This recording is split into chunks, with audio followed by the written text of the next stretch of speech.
శ్రోతలందరికీ నా నమస్కారం. కథా ప్రయాణానికి స్వాగతం. నేను మీ అనసూయ. ఈ ఆదివారం నాడు కథా ప్రయాణంలోని పాటల పల్లకి శీర్షిక క్రింద దొంగరాముడు సినిమా యొక్క విశేషాలను, అందులోని ఓ సరదా పాటైన రారోయి మా ఇంటికి అనే పాట యొక్క నేపథ్య సంగతులను గురించి మాట్లాడుకుందాం. తెలుగు సినీ సంగీత చరిత్ర పుటలకు ఎక్కిన మంచి పాటలలో ఉదాత్త స్థాయిని ఉంచదగ్గ వాటిని తిరిగి మరో చోట చేర్చి పరిశీలిస్తే అందులో సింహభాగాన్ని ఓ 15 ఏళ్ల పాటు అన్నపూర్ణ సంస్థ నుంచి వచ్చిన గీతాలకు ఇవ్వవలసి ఉంటుంది. కథ, సంభాషణలు, నటనా స్థాయి, చిత్రీకరించే తీరు, వీటితో పాటు సంగీత సాహిత్యాల విషయంలో కూడా నిబద్ధతతో కూడిన బాధ్యత, ఇవన్నీ ఆ సంస్థ తీసిన చిత్రాలలో కనిపిస్తూ ఉంటాయి. అసలు ఈ సంస్థకు పెట్టిన అన్నపూర్ణ పేరు అక్కినేని నాగేశ్వరరావు గారి భార్య పేరు అని చాలామంది అనుకుంటారు. కానీ అది నిర్మాత దుక్కిపాటి మధుసూదనరావు గారిని పెంచిన తల్లి పేరు. కృతజ్ఞతా సూచకంగా ఆ పేరు పెట్టుకున్నారు. అంతకుముందు ఈ పేరుతో పాటు దుక్కిపాటి మధుసూదనరావు గారి కూతుళ్ల పేర్లైన లలితకుమారి, కళ్యాణి పేర్లను కూడా పరిగణనలోకి తీసుకున్నారు.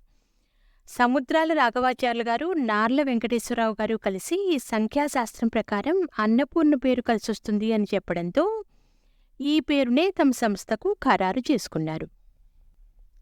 హిగిన్ బాదమ్స్లో లవింగ్ బ్రదర్స్ అనే పుస్తకం దుక్కిపాటి వారి కంటపడింది.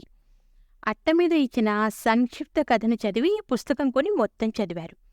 తమ్ముడి కోసం అన్నం దొంగతనాలు చేసి చదివించడం అందులోని పాయింట్. ఆ పాయింట్ తీసుకుని తమ్ముడి పాత్రను చెల్లెలి పాత్రగా మారిస్తే ఎలా ఉంటుంది అనే ఆలోచన వచ్చింది. దుక్కిపాటి వారు డివి నరసరాజు గారు ఆ పాయింట్ మీద వర్క్ చేసి కేవీ రెడ్డి గారికి వినిపించారు. ఆయన బావుందన్నారు. పూర్తి స్థాయిలో ట్రీట్మెంట్ మొదలైంది. అలా 1951లో సంస్థను రిజిస్టర్ చేసిన అన్నపూర్ణవారు తమ మొదటి ప్రయత్నంగా నిర్మించి 1955లో విడుదల చేసిన ఆ చిత్రమే దొంగరాముడు. ఈ చిత్రానికి సంగీతం పెండ్యాల, గీత రచన సముద్రాల సీనియర్. ఇక ఈ సినిమాలో పాటలన్నీ హృద్యాలే, ఆపాత మధురాలే. అందచందాల సొగసరివాడు, విందు భోంచేయ వస్తాడు నేడు, ఇంకా చిగురాకులలో చిలకమ్మ, చిన్న మాట వినరావమ్మ, భలే తాతపన బాపూజీ, బాలల తాత బాపూజీ, అనురాగము విరిసేనా ఓరే రాజా, లేవోయ్ చిన్నవాడా, లేలే లేవోయ్ చిన్నవాడా. ఇలా ఒకటేమిటి, అన్ని పాటలు ఎంతో రమణీయంగా ఉంటాయి, చాలా శ్రావ్యంగా అనిపిస్తాయి. ఇప్పుడు ప్రస్తుతం మనం ముచ్చటించుకుంటున్న ఈ సరదా పాట రారోయి మా ఇంటికి. ఇప్పటికి ఎన్నిసార్లు విన్నా అప్పటికప్పుడు ఈ పాట చాలా కొత్తగా అనిపిస్తూ ఉంటుంది.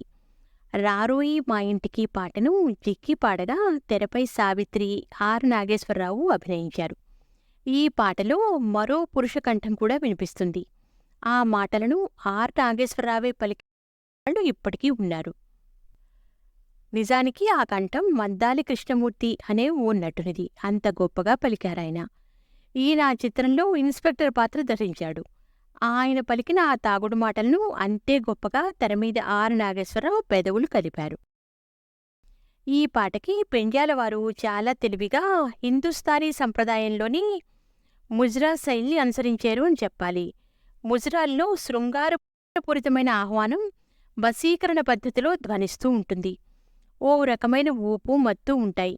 అవన్నీ ఈ పాట స్వభావానికి సరిపోయాయి. తాగినవాడి నోటికి ఏవి రుచిస్తాయో అని ఉదాహరిస్తే బావుంటుంది అన్న సలహా రావడంతో సముద్రాల వారు పెండ్యాల గారిని అడిగారట. ఓరే నాగేశ్వరరావు, కోడికూర అంటారు కదా, అదెలా ఉంటుందిరా అని. దానికి పెండ్యాల గారు నాకంతగా అనుభవం లేదండి అన్నారట. చివరకు ఆ డైరెక్టర్ కృష్ణారావు గారిని అడిగితే అరకోడి కూర, రొయ్యపొట్టు చారు బ్రహ్మాండంగా ఉంటాయి అని చెప్పారట. అప్పుడు ఆ రెండింటినీ రెండో చరణంలో అద్వితీయంగా జొప్పించి అందరినీ మెప్పించారు సద్బ్రాహ్మణుడైన సముద్రాల రాఘవాచార్య. ఇక తెరపై చిత్రీకరణ పరంగా ఈ పాట ఎంత బాగా రక్తికట్టింది అంటే అప్పుడు ఆర్ నాగేశ్వరరావు దొరికిపోయాడు సావిత్రి చేజిక్కి. ఎందుకంటే అక్కడ అద్భుతంగా పాడింది గాయని జిక్కి అంటూ కొందరు కవితాత్మకంగా చెప్పుకునేవారు ఆ రోజుల్లో. విన్నారుగా ఈ రారోయి మా ఇంటికి అనే పాట యొక్క నేపథ్య విశేషాలను. ఎన్నిసార్లు విన్నా ఇప్పటికీ కొత్తగానే అనిపిస్తోంది ఈ పాట. రారోయి మా ఇంటికి మావోయ్ మాటున్నది మంచి మాటున్నది. వచ్చే వారం ఇటువంటిది మరో మంచి పాట యొక్క విశేషాలతో మీ ముందుంటాను. అంతవరకు సెలవు. నమస్కారం. ఉంటాను.